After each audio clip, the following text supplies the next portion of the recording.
اولاد کن حرکتوں کی طرف جا رہی ہے، اولاد کے تقاضے اور ضروریات کیا ہیں، کچھ ہوش ہی نہیں ہیں کہ اچھے خاندان کا، ہمارے خاندان کا رشتہ ہوگا تو کریں گے، نہیں تو انتظار ابھی اور کریں گے۔ بلکہ کئی ماں باپ تو اولاد کو شادی کے لیے کچھ اس طرح بلیک میل کرتے ہیں کہ پہلے ہماری اولاد اچھی نوکری، اچھا بینک بیلنس بنا کر کے دے اور اچھی کمائی کر کے دکھائے، اس کے بعد میں اس کی شادی کریں گے، اس کا نکاح کریں گے، اس کے بعد میں اس کا رشتہ کریں گے۔ پہلے لاکھوں کماؤ، اچھی نوکری ڈھونڈ کر کے لاؤ، آپ کے بینک بیلنس میں اچھا پیسہ ہوگا، تب تمہارا نکاح ہوگا، تب تمہاری شادی ہوگی۔ اس طرح کی سوچیں دوستو۔ تو مجھے حدیث ایک یاد آ رہی ہے، میں آپ کو ایک حدیث بتا رہا ہوں، تھوڑا دھیان سے سنیے اور حدیث کی طرف تھوڑا توجہ دیجیے کہ حدیث میں کیا کہا گیا ہے۔ حضرت عباس رضی اللہ عنہ سے منقول ہے کہ جب اولاد بالغ ہو جائے اور والدین نکاح سے آنکھیں موڑ لیں، نکاح سے بے دھیانی کر دیں اور اولاد کوئی غلط قدم اٹھائے، کسی گناہ کی طرف پیش قدمی کرے، اولاد زنا کرے، تو اس کے اندر اولاد تو گناہ گار ہے ہی، لیکن اولاد کے ساتھ میں والدین بھی اس کے برابر کے گناہ گار اور ذمہ دار ہیں۔ یعنی کہ وہ گناہ، یہ زنا کا گناہ صرف اولاد کو ہی نہیں، گناہ کی گناہ گار نہیں، بلکہ والدین بھی زنا کے گناہ میں شریک ہیں۔ شریعت کا، اسلام کا مزاج بہت زیادہ صبر کرنے والا ہے، بہت زیادہ تحمل کا ہے، لیکن شریعت کا فیصلہ 5 چیزوں کے بارے میں بہت ہی جلد کا ہے، جلد بازی کا ہے۔ 5 کاموں کے بارے میں شریعت کے اندر تاخیر کرنے والا آدمی گناہ گار ہوتا ہے۔ قرآن کریم کے اندر بہت سے موقعوں پر یہی کہا ہے، آمنوا استعینوا بالصبر والصلاۃ، صبر یعنی مدد مانگو صبر کرنے کے ذریعے سے، صبر کرنے کے ذریعے سے۔ قرآن کریم کی جگہ جگہ پر صبر کا حکم دیا گیا ہے کہ صبر کو بہت زیادہ فضیلت دی گئی ہے، صبر کا پھل میٹھا ہوتا ہے، یہ ایک مقولہ بھی مشہور ہے۔ 5 کاموں میں جلدی کرنے کا حکم دیا ہے شریعت نے، اور 5 کاموں کے اندر بالکل بھی دیر نہیں کرنی چاہیے۔ اللہ کے نبی صلی اللہ علیہ وسلم نے فرمایا، حدیث کا مفہوم ہے کہ 5 چیزوں کے اندر، 5 کاموں کے اندر کبھی بھی بالکل بھی دیر نہیں کرنی چاہیے۔ اگر ایک مہمان آ جائے تو مہمان کو کھانا کھلانے میں دیر مت کرو، دیر نہیں کرنی چاہیے۔ تکلف اور بہت سارا سامان اس کے لیے جمع کرتے ہوئے مہمان بھوک کے اندر، پیاس کے اندر، کس حالت میں راستے کا سفر طے کر کے آیا ہے، وہ کس پریشانی میں ہے، تو اس کے ساتھ میں کھانے پینے کے اندر بالکل تاخیر اور دیر نہیں ہونی چاہیے۔ جیسا بھی موقع پر گھر کے اندر موجود ہے، مہمان کے سامنے پیش کر دینا چاہیے سب سے پہلے، مہمان کے آنے کے بعد۔ اس کے بعد مہمان کے لیے فرصت سے میزبانی کرنی چاہیے۔ دوسرے، اگر کسی کا انتقال ہو جاتا ہے، میت ہے، تو اس کے اندر کفنانے میں، دفنانے میں اور میت کو قبر تک پہنچانے میں، میت کو دفنانے کے اندر بالکل بھی تاخیر نہیں کرنی چاہیے۔ اس کے اندر بھی آج کل رسومات بہت چل رہی ہیں کہ ہمارا فلاں مہمان، رشتہ دار وہ دور رہ گیا ہے، کسی دوسرے شہر کے اندر ہے، کسی دوسرے اسٹیٹ کے اندر ہے، اس کو آنے میں 2 دن لگیں گے، تو 2 دن تک میت کو رکھ لیا جاتا ہے اس رشتہ دار کے آنے کی وجہ سے، انتظار کی وجہ سے، کہ اس کا چہرہ تو اس نے نہیں دیکھا، چہرہ دکھانا ہے، اس کو زیارت کرانی ہے۔ تو دوستو شریعت کے خلاف ہے۔ نمبر 3، اگر آپ نے قرض لیا ہے تو قرض کی ادائیگی میں، کہ میں نے پیسہ کسی آپ کا لے لیا، پڑوسی کا پیسہ لے لیا، اب وہ جب تک میرے پاس مانگنے نہیں آئے گا، 2 بار میرے پاس نہیں آنے کا ہے، 3 چکر میرے پاس لگائے گا، 5 تقاضے میرے پاس میں کرے گا، اس کے بعد میں اس کا قرضہ واپس لوٹا کر کے دوں گا، تو یہ شریعت کے خلاف ہے۔ قرض آپ نے جس کا لیا ہے، آپ کے پاس صلاحیت اور حیثیت جب ہو گئی واپس لوٹانے کی، تو سب سے پہلے قرضہ آپ اس کا لوٹاؤ جس کا لیا ہے آپ نے۔ اور نمبر 4، گناہ آپ نے کوئی کر لیا ہے تو گناہ کے بعد اللہ تعالیٰ کے دربار میں توبہ کرنے کے اندر بالکل تاخیر اور دیر نہیں کرنی چاہیے۔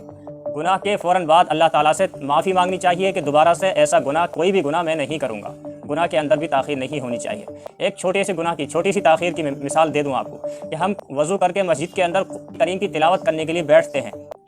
قرآن کریم کی تلاوت کے بیچ میں سجدہ آتا ہے جس کو کہتے ہیں سجدہ تلاوت۔ سجدے کی آیت کو آپ نے تلاوت کر لیا، آپ تلاوت کر کے آگے دوسری آیت کو پڑھتے ہوئے آگے بڑھ گئے اور آپ نے پارہ مکمل کر لیا، اس کے بعد میں آپ دوسرے کاموں کے اندر لگ گئے۔ سجدہ تلاوت کا مطلب ہوتا ہے کہ جس وقت میں آپ نے سجدہ تلاوت کی آیت کو تلاوت کی ہے، اس وقت میں آپ کو سجدہ اسی جگہ کرنا ہے۔ اسی جگہ سے مطلب میرا یہ نہیں ہے کہ کوئی غلط جگہ ہے اور آپ حافظ ہیں، آپ تلاوت کر رہے ہیں تو آپ کو غلط جگہ پر، مطلب ہے کہ آپ کو جلدی جگہ تلاش کرنی ہے، آیت کے حساب سے جب آپ نے تلاوت کی ہے اسی وقت میں آپ کو لوکیشن اچھی دیکھ کر آپ کو سجدہ ادا کر لینا ہے، تاخیر نہیں کرنی ہے اپنی طرف سے کہ میں دوسری نماز کے ساتھ میں اس کا سجدہ ادا کر لوں۔ نکاح کی عمر ہو جائے تو نکاح کے اندر ہرگز دیر نہیں کرنا، تاخیر نہیں کرنا کہ پہلے اچھے کنبے کا، اچھے خاندان کا لڑکا ملے گا یا پہلے ہماری برادری کی لڑکی ملے گی، اس کے بعد میں ہم کو جو ہے آگے اچھے گھرانے سے رشتہ تلاش کرنا ہے۔ ہرگز یہ غلطی نہیں کرنا۔ شریعت کے اندر ان چیزوں کو فضیلت نہیں ملی ہے، شریعت کے اندر ان چیزوں کا کوئی وجود نہیں ہے۔ آج ہمارے خواہشات اور ہمارے مطالبات اس قدر بڑھ گئے ہیں کہ ہم کسی بھی لیول پر کسی بھی حد میں کہیں بھی سمجھوتا کرنے کے لیے تیار ہی نہیں ہیں۔ اپنی سوچوں کو پیچھے ہٹانے کے لیے، اپنی سوچوں میں جھانکنے کے لیے، اپنے نقصانات جو ہماری سوچوں سے ہو رہے ہیں ان کی طرف جھانکنے کے لیے بالکل تیار نہیں ہیں۔ میں یہ صرف لڑکی کے لیے نہیں یا خاص لڑکے کے لیے نہیں، دونوں کا مسئلہ یہی ہے، چاہے لڑکے کا مسئلہ ہو یا لڑکی کا مسئلہ ہو، دونوں طرف سے ایک دوسرے کے سامنے اپوزٹ بن کر کھڑے ہیں کہ پہلے ہمیں جہیز کے اندر اتنا سامان چاہیے کہ جو ہمارے گھر کے اندر بھی نہیں وجود میں ہے، اس سے زیادہ جہیز چاہیے۔ لڑکی والے وہ پہلے ہمیں ایسا لڑکا چاہیے جو ہیرو ہو، ہینڈسم ہو، جس کے پاس گاڑی بھی ہو، جس کے پاس بنگلہ بھی ہو، جس کے پاس بینک بیلنس بھی ہو۔ لڑکا اس سے کے نیچے بالکل نہیں چلے گا، یا اس کا لڑکے کا نسب، خاندان، کنبہ، برادری بہت اعلیٰ ہو تو ماں باپ کا اکلوتا ہو، اچھی سیلری والا ہو، اچھا ہینڈسم ہو۔ اسی طرح اگر لڑکی چاہیے تو لڑکی بھی خوبصورت ہونی چاہیے، اچھی پڑھی لکھی ہونی چاہیے، اچھے گھرانے سے ہونی چاہیے، اچھی کوالیفیکیشن ہونی چاہیے، لڑکے سے زیادہ لڑکی کمانے والی ہونی چاہیے، خوبصورت ہونی چاہیے، حور پری ہونی چاہیے، کوئی ڈاکٹر، انجینئر ہونی چاہیے، وکیل ہونی چاہیے، ٹیچر ہونی چاہیے۔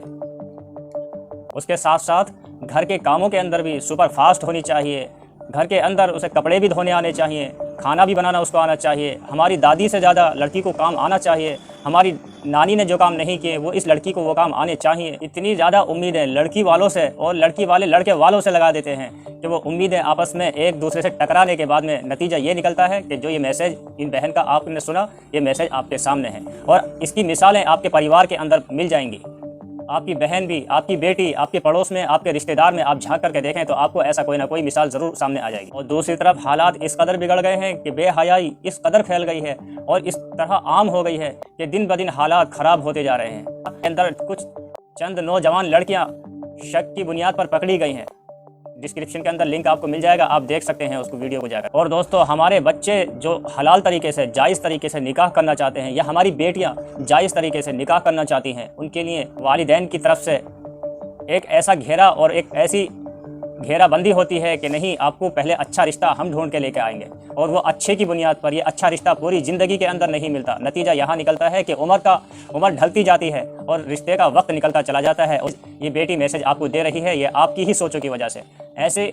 والدین کی سوچوں کی وجہ سے یہ بیٹی میسج آپ تک پہنچا رہی ہے۔ شریعت کے اندر نکاح کو اتنا آسان کرا ہے، نہ تو آپ شریعت کے اندر اس کا حسب نسب دیکھنا ہے، نہ آپ کو مال دیکھنا ہے، نہ آپ کو جائیداد دیکھنی ہے، نہ آپ کو اس کو پراپرٹی دیکھنی ہے، بلکہ جب کہ نکاح کا وقت ہو جائے تو آپ کو بہت آسانی سے نکاح کر دینا ہے۔ ایک مقولہ آپ نے سنا ہوگا، مقولہ بہت مشہور ہے، جب میاں بیوی راضی تو کیا کرے گا قاضی۔ شریعت نے اتنی اجازت دی ہے، جب لڑکا اور لڑکی اپنی بلوغ عمر کو پہنچ جائیں، بالغ عمر کو پہنچ جائیں، تو ان کو اختیار ہو جاتا ہے پسند کرنے کا، نکاح پسند کرنے کا، رشتے کو پسند کرنے کا ان کو اختیار ہو جاتا ہے۔ آج کل حلال رشتے نہ ہونے کی وجہ سے لڑکیوں کو بوائے فرینڈ بنانے پڑتے ہیں، لڑکیوں کو واٹس ایپ اور سوشل میڈیا کا سہارا لینا پڑتا ہے۔ حلال رشتے نہ ملنے کی وجہ سے لڑکوں کو گرل فرینڈ بنانی پڑتی ہیں، لڑکوں کو سوشل میڈیا کا سہارا لینا پڑتا ہے، اور ذمہ دار ہم اپنی اولاد کو، اپنی نسل کو بتاتے ہیں کہ ہماری نسل بگڑ رہی ہے، نئی جنریشن ہماری غلط راستے پر جا رہی ہے، نئی جنریشن ہماری سمجھ نہیں رہی ہے۔ حالانکہ اس بات کے لیے نہ تو ہمارا دین اجازت دیتا ہے، نہ ہمارا مذہب اجازت دیتا ہے۔ آج کل جو گرل فرینڈ بوائے فرینڈ کا جو کلچر پروان چڑھ رہا ہے ہماری سوسائٹی کے اندر، گرل فرینڈ بوائے فرینڈ کا جو ایک عام ماحول بنا ہوا ہے، اس کے اندر ذمہ دار والدین بھی ہیں کہیں نہ کہیں، اس کے اندر ہم خود ذمہ دار ہیں، اس کے اندر ہمارا معاشرہ، ہماری سوسائٹی بھی ذمہ دار ہے، جنہوں نے اپنے نوجوان بچوں کو، نوجوان لڑکوں کو اور اپنی نوجوان لڑکیوں کو عمر کے اس موڑ تک پہنچا دیا کہ جس پر ان کی جسمانی خواہشات سوال کرنے لگیں کہ آپ کو نکاح کی ضرورت ہے، لیکن والدین، پیرنٹس، ماں باپ بے دھیانی کرتے رہے اور اچھے رشتے ڈھونڈتے رہے اور پیسے والا لڑکا ڈھونڈتے رہے، اچھا حسب نسب دیکھتے رہے۔ حلال رشتے نہ ملنے کی وجہ سے لڑکیوں کو اور لڑکوں کو گرل فرینڈ اور بوائے فرینڈ آج بنانے پڑتے ہیں، لیکن والدین ہیں اور ماں باپ ہیں، کبھی تو اچھے رشتے کی فکر ہے، کبھی اچھی جاب کی فکر ہے، کبھی اچھی لڑکی کی تلاش میں شادی کی عمر کو ڈھال دیتے ہیں، کسی نہ کسی وجہ سے، کسی نہ کسی ریزن کو تلاش کر کے شادیوں کی عمر کو لیٹ کر دیتے ہیں، ڈھال دیتے ہیں،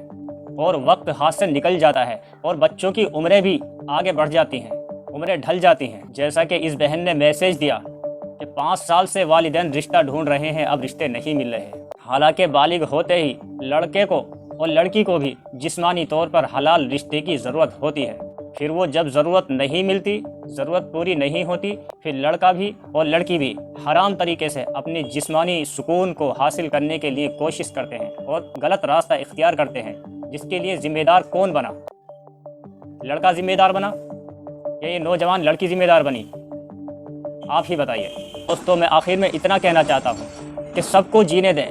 لڑکے کو بھی جینے دیں، لڑکی کو بھی جینے دیں، اور اس سنجیدہ مسئلے سے نکلنے کے لیے وقت پر جائز نکاح، جائز رشتے، جائز بیاہ شادی کرا دیں، اور اپنی ان سوچوں کے اندر، اپنے معاشرے کے اندر ان نئی سوچ سے ہٹ کر اپنے گھر کی ضروریات، اپنے بچے کی، اپنے لڑکی کی ضروریات اور لڑکی کے نکاح کی ضروریات کو سمجھیں۔ تو آپ کی اپنی کیا رائے ہے کامنٹ سیکشن میں لکھنا نہ بھولیں، اور اگر آپ چینل پر نئے ہیں تو چینل کو سبسکرائب کر بیل آئیکن ضرور دبا دیں۔